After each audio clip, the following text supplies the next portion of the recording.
Assalamualaikum warahmatullahi wabarakatuh. Halo sahabat pendidikan, selamat datang di Perspektif, perbincangan pendidikan inspiratif. Perkenalkan, saya dengan Nur Berlian dari Pusat Standar dan Kebijakan Pendidikan BSKAP Kemendikbudristek. Saya di sini selaku host pada Perspektif episode kali ini. Pada episode ini kita akan berbincang mengenai salah satu program yang sangat strategis dari Kemendikbudristek, yaitu mengenai program SMK Pusat Keunggulan atau yang disingkat dengan SMK-APK. Sahabat pendidikan, apakah ada yang tahu apa itu SMK-APK? Program SMK-APK merupakan program pengembangan SMK dengan kompetensi keahlian tertentu dalam peningkatan kualitas dan kinerja yang kemudian diperkuat melalui kemitraan dan penyelarasan dengan dunia usaha, dunia industri, dan dunia kerja yang akhirnya SMK tersebut akan menjadi SMK rujukan yang menjadi pusat peningkatan kualitas dan pengimbasan bagi kinerja SMK lainnya. Nah, kali ini kita kedatangan narasumber yang berpengalaman secara langsung dan tentunya cukup ahli di bidangnya masing-masing. Di sini saya sudah dengan Ibu Dewianti Astianingsih atau biasa disapa dengan Ibu Yanti. Beliau adalah Kepala Sekolah di SMKN 08 Kota Serang. Halo Ibu. Halo Pak. Apa kabar hari ini Bu? Alhamdulillah baik. Bagaimana perjalanan dari Serang ke Kota Jakarta Bu? Apakah lancar? Alhamdulillah lancar. Walau ada macet-macet Pak sedikit. Alhamdulillah ya Bu ya, bisa tiba di Jakarta ini. Nah, sebelumnya kami terima kasih banyak ya Bu sudah menyempatkan waktunya untuk kedatangan ke Perspektif kali ini. Baik. Nah, selain Ibu Dewianti, kita juga kedatangan tamu yang spesial nih, yaitu Bapak Sahrudin. Siap, Bapak. Dari PT Intermesindo sebagai industri pasangan dari SMK-APK. Benar. Halo Bapak, bagaimana kabarnya Pak? Alhamdulillah baik Pak Nur. Kalau boleh tahu ada kesibukan apa saja nih di akhir-akhir ini? Saya kesibukan selain bekerja, diundang sama Ibu jadi guru tamu, kemudian ada ngajar di salah satu PTN di Serpong. Wah, luar biasa, cukup padat Pak ya waktunya. Baik. Terima kasih Pak Sahrudin sudah bisa bergabung di acara kami di Perspektif. Siap. Nah, Bapak dan Ibu serta sahabat pendidikan, dalam perbincangan ini kita akan mulai dengan latar belakang dari Bapak dan Ibu narasumber. Mungkin pertama kami ke Ibu Yanti dulu. Apakah Ibu bisa menjelaskan ke kami terkait dengan profil sekolah dari yang Ibu pimpin? Mungkin bisa silakan penjelasan sekelumit tentang sejarah sekolah, latar belakang siswa, dan latar belakang kenapa terpilih sebagai SMK-APK, kemudian jumlah kompetensi keahlian yang tersedia, dan kompetensi keahlian apa yang menjadi sasaran program SMK-APK. Dan tentunya karena di sini ada Pak Sahrudin dari Intermesindo, Ibu juga bisa menjelaskan mungkin sekelumit terkait dengan mitra Dodi dan profil dari lulusan. Silakan Ibu Yanti. Baik, terima kasih Pak Nur. Sahabat pendidikan, perkenalkan saya Dewianti, saya Kepala Sekolah SMK Negeri 8 Kota Serang. SMK Negeri 8 Kota Serang itu letaknya di Jalan Raya Serang Cilegon. Mempunyai luasan yang cukup luas Pak, 6,3 hektar, yang untuk saat ini mungkin luasan sekolah begitu sudah jarang. Iya. Dulu awalannya sekolah itu merupakan sekolah di bawah Kementerian Pertanian, yaitu SPMA, yang kemudian beralih menjadi SMK Negeri 8 Kota Serang. Pada awalnya sekolah itu tidak memiliki banyak siswa Pak, jadi Pak Nur hanya 75 siswa. Kemudian sekarang siswa kami alhamdulillah sudah menjadi sekitar 1.100 siswa. Wah, luar biasa, di atas 1.000 ya Bu ya? Iya, alhamdulillah. Di sekolah kami ada 5 kompetensi keahlian, yaitu kompetensi keahlian agribisnis tanaman pangan dan hortikultura, agribisnis pengolahan hasil pertanian, kemudian ada jurusan teknik mekanik industri, kemudian jurusan teknik instalasi tenaga listrik, dan otomatisasi tata kelola perkantoran. Wah, udah lebih lengkap ya Bu ya kompetensi keahliannya. Sampai ke perkantoran ada juga ya Bu. Betul, jadi sudah lengkap. Lengkap. Kemudian jumlah tenaga pendidik dan kependidikan itu total semua ada 85, di mana tenaga pendidikannya berjumlah sekitar 57 orang. tenaga pendidiknya saja. Dan sebagian dari tenaga pendidik kami sudah tersertifikasi. Oh, alhamdulillah ya Bu ya. Untuk kerjasama dengan bidang industri, dunia usaha dan dunia industri, kami sudah memiliki sekitar 14 Pak 14. yang untuk kerjasama.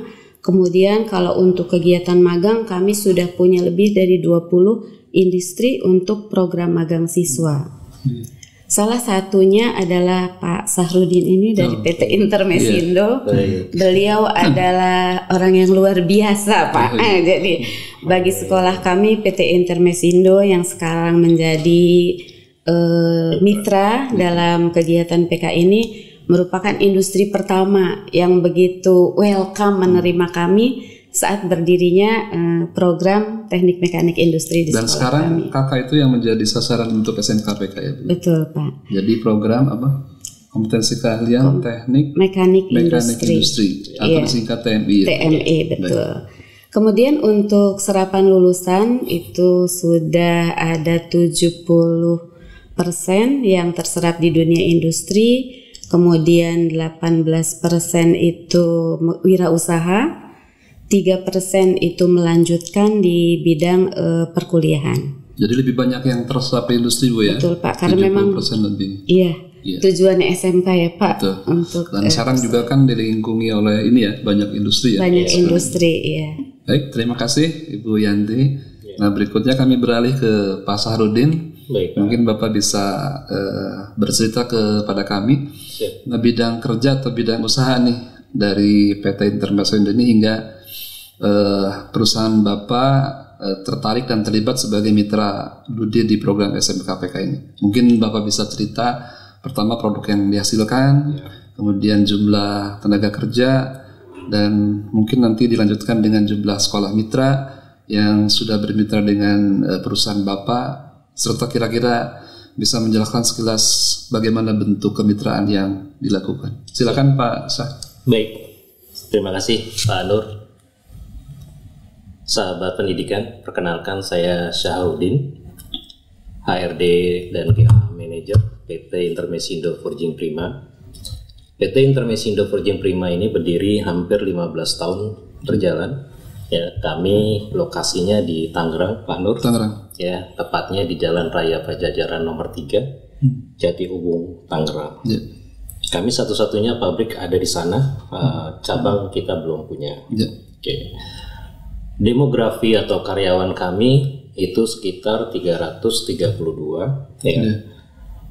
Sebelum masa pandemi kita hampir 490 Pak. Menariknya adalah yang perlu Pak Nur dan sahabat pendidikan ketahui, kita serapan dari pendidikan SMK itu 72%. 72% Ya. dari lulusan SMK. SMK ya. Wah, Selebihnya kita ada SMA, S1, kemudian S2.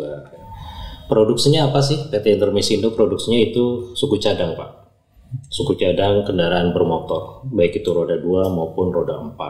Nah, menariknya adalah kami juga ekspor ke beberapa negara, yaitu Jepang, ya, Taiwan, Thailand, Malaysia. Wah, udah ekspor ya Pak ya? Ya, perlu diketahui kami juga sudah bekerja sama dengan mitra SMK, yaitu ada 3 SMK yang sudah bermitra yang berstatus PK. Ya. Ada 7 SMK yang belum PK, tapi kita sudah ini. Ada yang belum kerjasama, tapi kita terima beberapa siswa-siswa PKL di kami. Gitu Pak. Baik, terima kasih untuk gambaran profil dari lembaganya, baik di SMK maupun dari perusahaan. Baik, untuk selanjutnya, sahabat pendidikan, nah kita ingin mengetahui lebih jauh atau lebih lanjut yang terkait dengan program SMKPK. Pertama kami mau minta penjelasan dari Bu Yanti terkait dengan bagaimana Ibu menilai perubahan paradigma nih dalam pengelolaan SMK setelah terjadi atau sekolah Ibu mendapatkan program SMKPK, dan tentunya kita kaitkan dengan keberadaan dunia usaha dan industri sebagai mitra sekolah dalam pembelajaran. Silakan Bu Yanti. Ya, baik Pak Nur.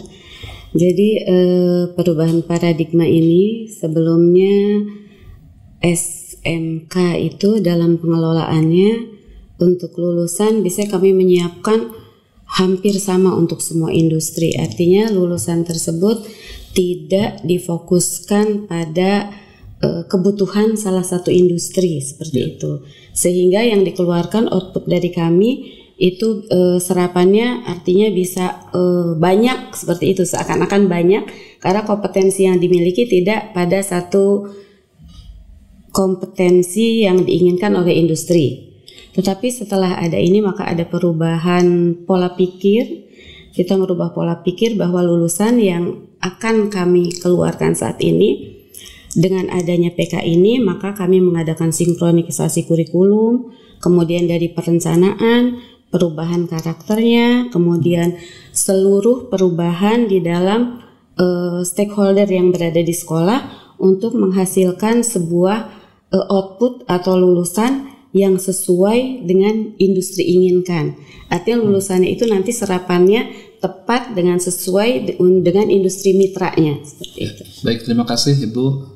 Saya kira tadi dari penjelasan Ibu cukup banyak ya, ada perubahan paradigma ini setelah mengikuti program SMK PK ini. Termasuk juga tadi keuntungan ya, secara sekilas sudah disampaikan. Ada nggak Bu hal-hal yang menarik apa dari program SMK ini, SMK PK ini yang mungkin nanti kalau ke depannya kan harus ada pengimbasan ya. Betul. Untuk mengakselerasi peningkatan mutu dan kinerja SMK yang lainnya.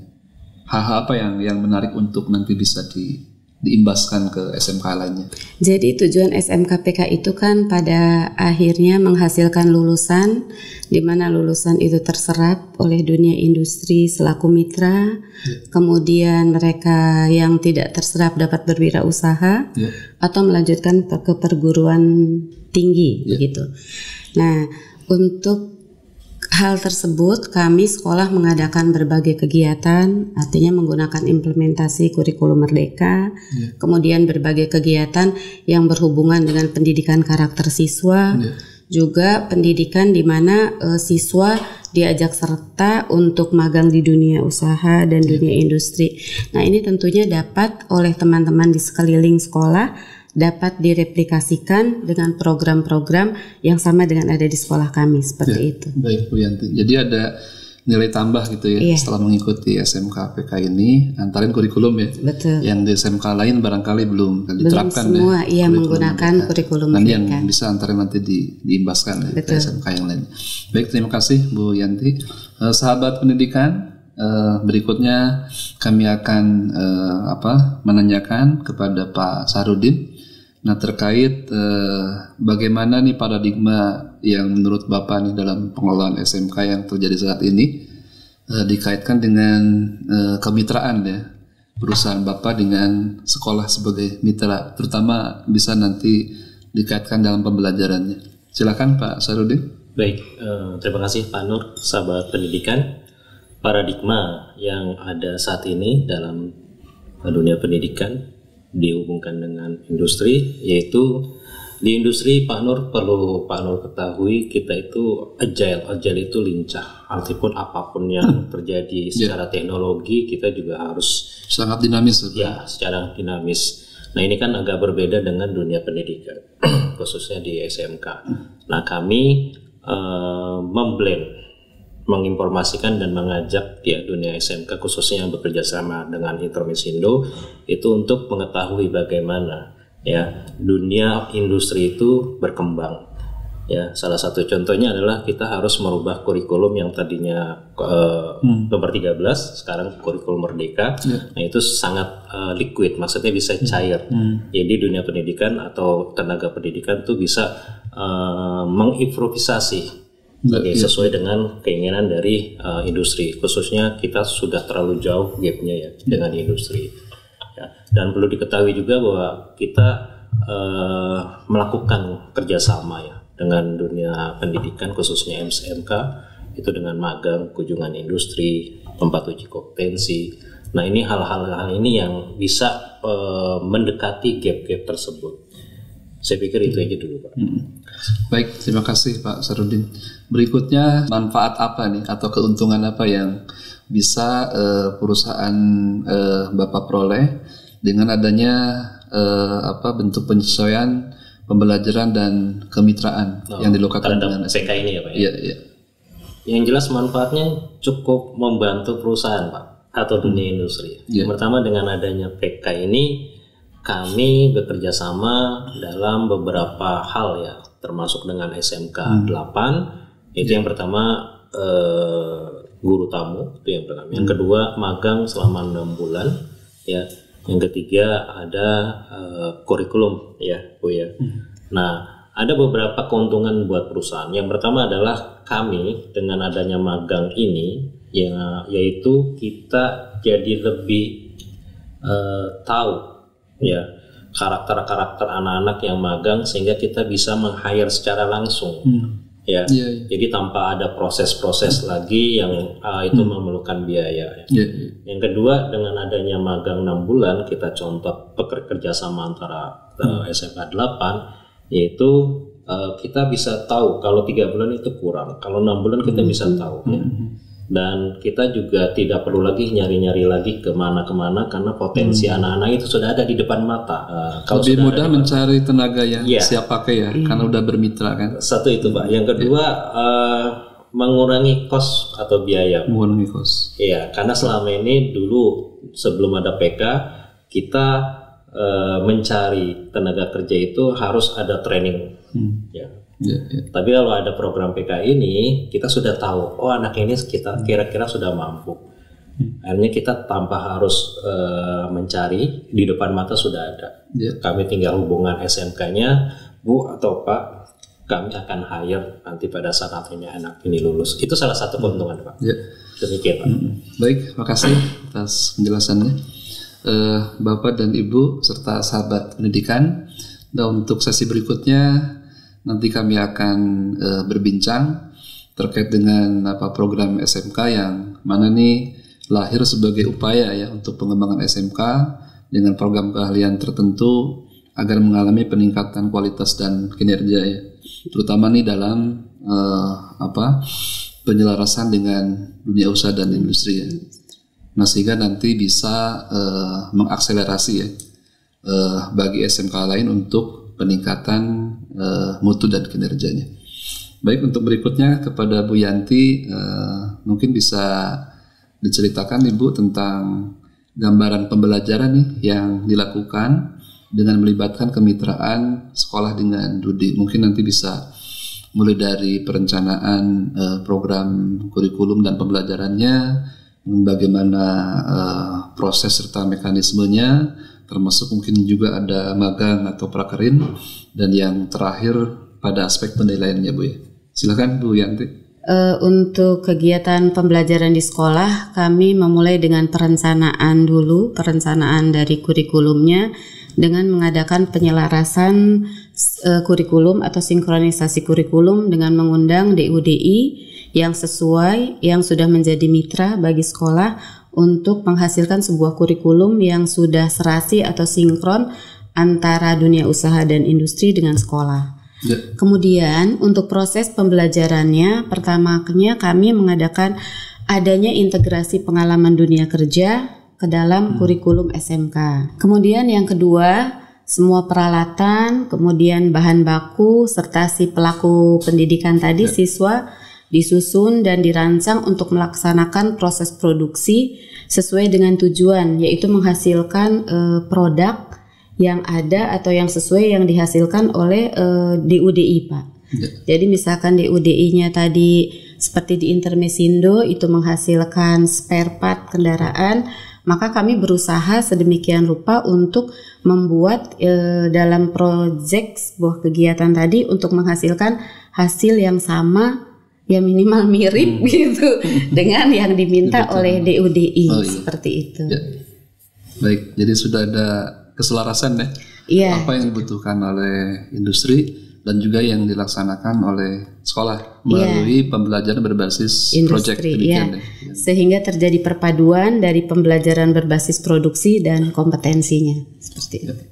Baik, Berikutnya sahabat pendidikan, tadi sudah diceritakan oleh Ibu Yanti bagaimana proses pembelajaran ya yang terjadi di sekolah dengan adanya penguatan kemitraan atau keterlibatan dari pihak Dudi ya terhadap sekolah.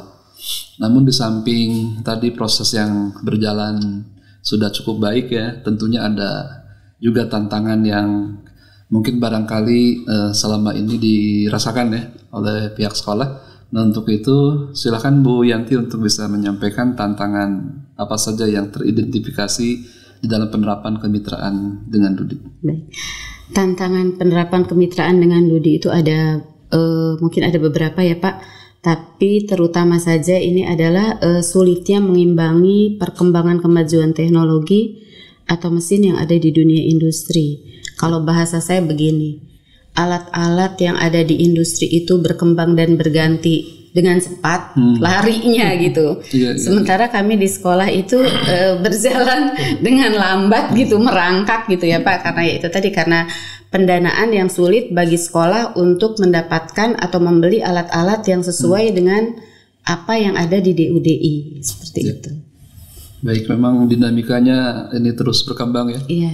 Perkembangan di dunia yang begitu cepat ya terkait dengan apa namanya pergantian teknologi ya dari lama ke yang baru, ini yang sulit untuk bisa diikuti oleh sekolah. Tapi dengan adanya jalinan kemitraan, saya kira itu bisa ya mengikuti dari dinamika yang berkembang.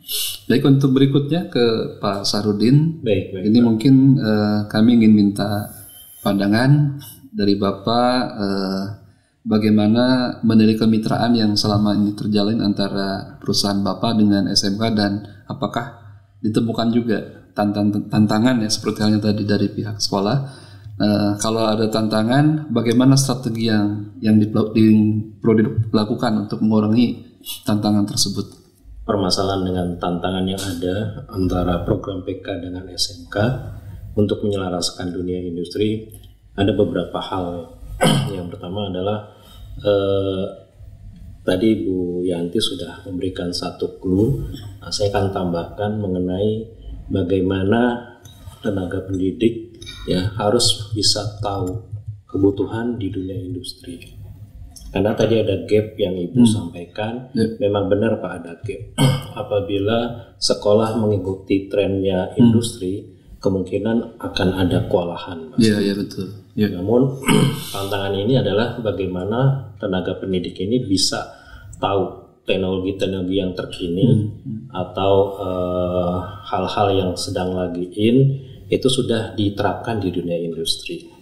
Caranya apa? Caranya adalah sering-sering chemistry dengan dunia industri, sering-sering colek dunia industri, yang sering-sering berkunjung di dunia industri atau adanya undangan guru tamu untuk sharing knowledge bahwa ini loh adanya perbedaan di Indonesia di industri di jalan ini.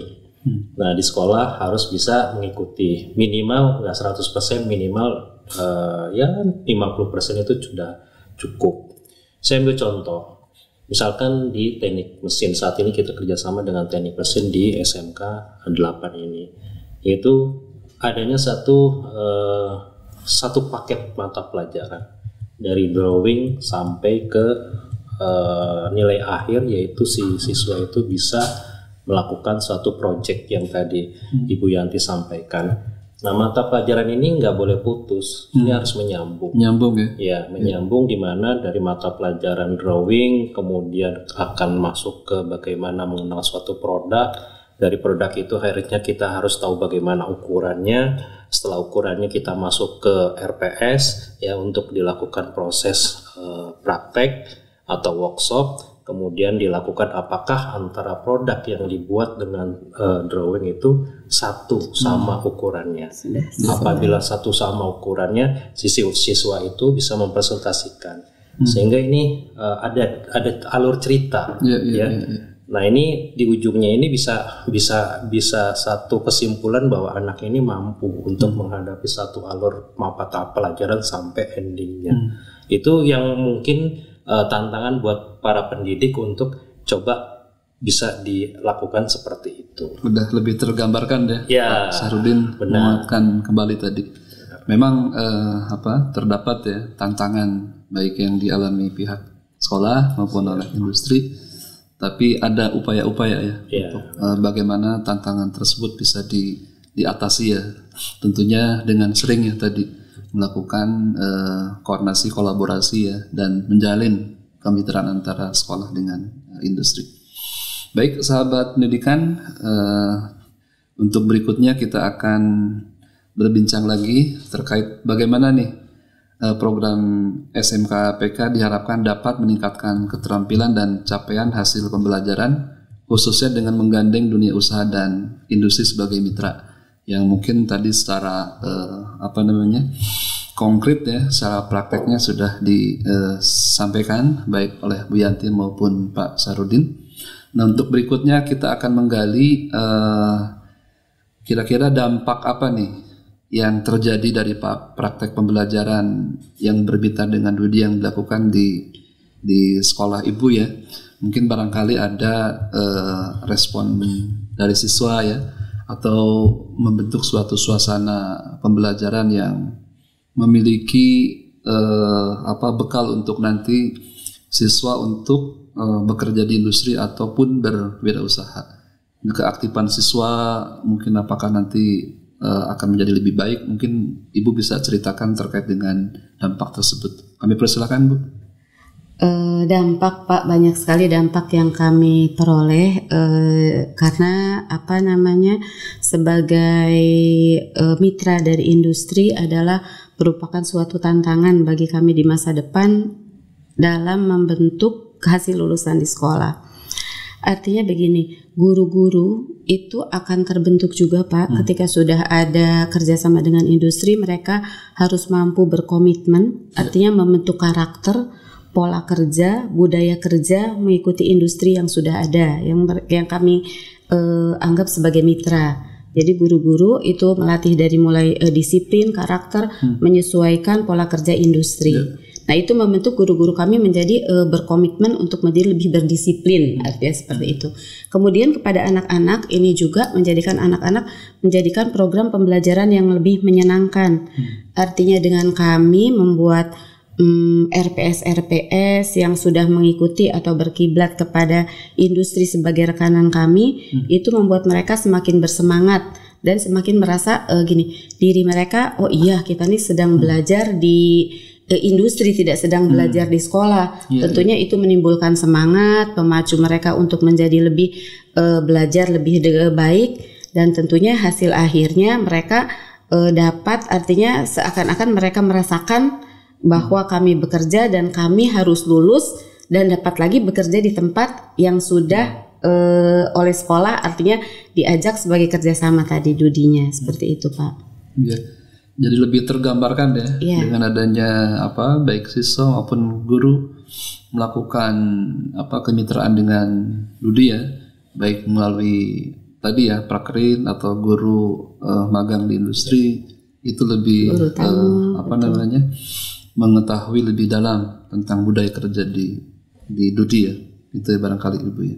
Nah, sekarang dari pandangan Pak Sahrudin ya, dari pihak Dudi, menurut Bapak apa nih kebijakan yang saat ini bisa memberikan keuntungan dalam program kemitraan Dudi dengan sekolah, dan apakah ada harapan terkait kemitraan dengan SMK dalam konteks pembelajaran ke depannya? Untuk dampak program PK antara SMK PK dengan industri khususnya di Intermesindo, itu yang pertama dari segi siswa dulu.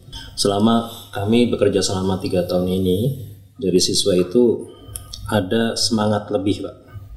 Karena program SMK ini harus PKL atau magang itu 6 bulan. Ya. Yang kedua, dari pihak kami sebagai end user itu senang dalam arti beda seperti tahun 2018 ke bawah, itu kita agak worry, agak khawatir apabila ada magang atau PKL dari siswa atau SMK. Nah, saat ini dengan program PK, kami itu end usernya tuh senang karena mereka satu semangat ya, kedua mereka sudah siap ya minimal dia sudah punya bekal tentang bagaimana pengenalan industri, ya sehingga dia tidak kaget. Ya. Yang ketiga adalah adanya kemudahan buat industri untuk mencari potensi-potensi tenaga kerja yang tidak perlu lagi kita nyari jauh-jauh, ya itu di depan mata sudah ada. Ya, terus kebijakan bagaimana di kami, khususnya PT Intermesindo, kami kebijakannya yang pertama adalah mendukung sepenuhnya, ya dunia pendidikan khususnya SMK, ya di mana kami memberi kuota, Pak. Ya, dari 1 tahun itu memberi kuota untuk SMK itu melakukan program magang. Kemudian kita juga ada kelas industri. Saat ini kami coba lagi menggodok di gelombang berikutnya sama SMK pertanian atau 8 untuk kelas industri. Nah, ini kebijakan-kebijakan ini kita coba tuangkan dalam sebuah MOU dan kita sudah laksanakan. Demikian, Pak. Ya. Baik, sekarang kita akan masuk ke sesi untuk menjawab pertanyaan ya. Ini dari sahabat pendidikan dan juga dari rekan media sosial ya. Ini ada beberapa pertanyaan nih yang terkait dengan program SMK-PK. Nanti akan kami sampaikan ke Ibu Yanti dan Pak Sahrudin. Pertanyaan pertama datang dari @sindiarlinda1. Pertanyaannya adalah bagaimana bentuk kerjasama SMK dengan perguruan tinggi pendamping? Apakah sudah berjalan? Nah, kelihatannya pertanyaan ini akan relevan ditujukan kepada Ibu Yanti ya, karena dari sekolah. Kami persilakan Ibu Yanti. Baik Pak Nur, terima kasih. Untuk perguruan tinggi pendamping, kami sudah ditentukan Pak dari Kemendikbudristek, sudah ada perguruan tinggi pendamping untuk masing-masing sekolah PK. Dan saat ini perguruan tinggi pendamping saat ini karena di kami baru berjalan, artinya jadi belum ada kerjasamanya baru akan dimulai. Tapi kerjasama yang akan dimulai dalam bentuk pendampingan, baik itu pendampingan dalam bentuk program penyusunan kurikulumnya, kemudian baik itu pengadaan alat-alatnya, kemudian juga nanti untuk penyelarasan kurikulum selanjutnya seperti itu. Tapi sudah mulai ada koordinasi sudah mulai ada koordinasi, tetapi untuk berjalannya memang belum berjalan, tetapi akan berjalan. Dengan perguruan tinggi mana Bu? Kalau boleh tahu? Untirta. Untirta ya. Nah, untuk jurusannya apakah relevan dengan yang akan didampingi di kompetensi kalian tempat Ibu? Relevan. Relevan ya. Dari teknik mesin. Dari teknik mesin yang akan mendampingi di program keahlian teknik mekanik industri. Teknik mekanik industri ya. Iya. Saya kira udah relevan ya. Iya. Mudah-mudahan nanti bisa berjalan dengan lancar. Amin. Dan semakin meningkat nanti ya. Baik. Dari segi kualitas dan kinerja khususnya untuk kompetensi keahlian teknik mekanika industri ya. Iya. Dan tentunya nanti kita harapkan bisa berimbas ya ke kakak yang lainnya. Baik, terima kasih Bu Yanti. Nah, untuk pertanyaan kedua ini datang dari Pengabdi Seto ya. Ini plesetan dari Pengabdi Setan nih rupanya. Ini pertanyaannya adalah kenapa SMK masih sering dipandang sebelah mata? Ini rupanya kalah populer nih dibandingkan dengan SMA gitu ya. Padahal SMK terlihat lebih menjanjikan ya, karena bisa terjun langsung ke dunia kerja ya dari kompetensi yang dimilikinya. Bahkan bisa dipersiapkan juga untuk berwirausaha. Dan kalau sekarang kan tidak sedikit juga ya yang sudah melanjutkan ke perguruan tinggi. Nah, ini mungkin relevan pertanyaan ini kami sampaikan kepada Pak Sahrudin ya, untuk memberi tanggapan atau pandangan terkait dengan pertanyaan dari rekan sahabat pendidikan kita melalui medsos. Kami persilahkan Pak Sahrudin.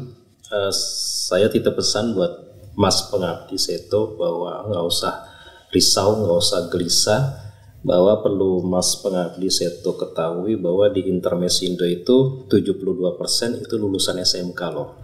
Artinya ujung tombak di perusahaan kami adalah lulusan SMK. Dan ini lulusan SMK itu beragam juga ya, nggak cuma hanya lulusan teknik mesin juga. Artinya kenapa perbedaan tetap antara SMA dengan SMK tetap berbeda. Di mana SMK itu memang diciptakan atau dibuat untuk dia siap untuk terjun ke dunia kerja. Nah, harapan saya atau pesan saya kepada Mas Pengabdi Seto adalah teruslah belajar, teruslah mengasah ilmu, dan teruslah melakukan praktek-praktek di sekolah Pengabdi Seto untuk menjadi bekal ya. Karena dengan menjadi bekal itu Mas Pengabdi Seto itu bisa percaya diri dan bisa bersaing di dunia kerja. Terima kasih Pak Sarudin atas jawabannya. Bu Yanti, Pak Sarudin, dan sahabat pendidikan semuanya, ini tidak terasa nih ternyata pembahasan kita sudah selesai nih. Gimana sahabat pendidikan? Mudah-mudahan bisa seru ya, dan bisa ada tambahan informasi nih terkait dengan program SMK Pusat Keunggulan ya, atau SMK-PK. Kami atas nama host di sini tentunya mengucapkan terima kasih banyak atas waktu dari Bapak dan Ibu. Juga terima kasih kami ucapkan kepada sahabat pendidikan, Bapak dan Ibu juga yang telah berkenan menjadi narasumber atas waktu yang sudah diberikan kepada acara kami, acara Perspektif. Semoga apa yang disampaikan dapat memberikan manfaat kepada teman-teman pendidikan dan juga menambah pemahaman baru terkait dengan program yang cukup strategis dari kementerian. Untuk sahabat pendidikan, terima kasih telah menyaksikan podcast Perspektif ini. Jangan lupa nanti untuk mengunjungi website kami di pskp.kemdikbud.go.id untuk informasi yang terkini dan terbaru seputar standar dan kebijakan pendidikan.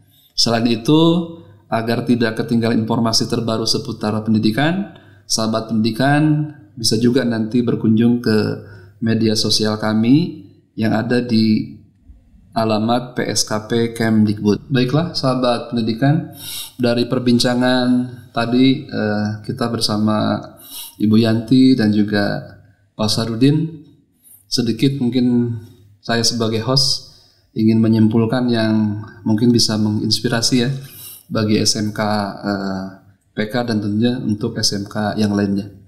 Jadi yang pertama terkait dengan pembelajaran di SMK 8 ini sudah melakukan penyelarasan kurikulum ya yang dibutuhkan oleh Dudi, kemudian diakomodasi di dalam pembelajaran di SMK. Demikian juga di proses pembelajarannya, di mana untuk penyiapan bahan baku, peralatan, dan juga untuk proses pembelajarannya ini selalu melakukan mitra dengan Dudi, sehingga hasilnya ya yang tadi disampaikan Ibu Yanti yang dalam bentuk project atau produk ini cukup relevan dengan yang dibutuhkan oleh Dudi.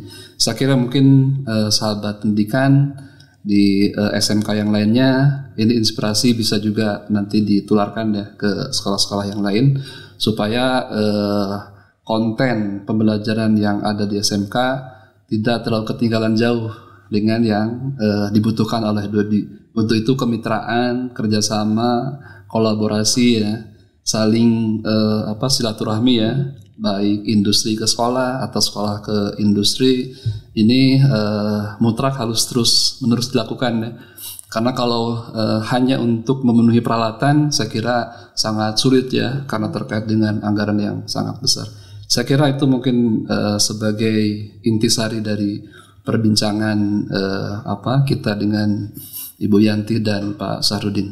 Baiklah Bu Yanti dan Pak Sarudin, untuk mengakhiri acara pembincangan ini, mari kita bersama-sama untuk mengucapkan semboyan SMK. Kami hitung dari hitungan 1, 2, 3 ya. 1, 2, 3. SMK bisa, SMK hebat.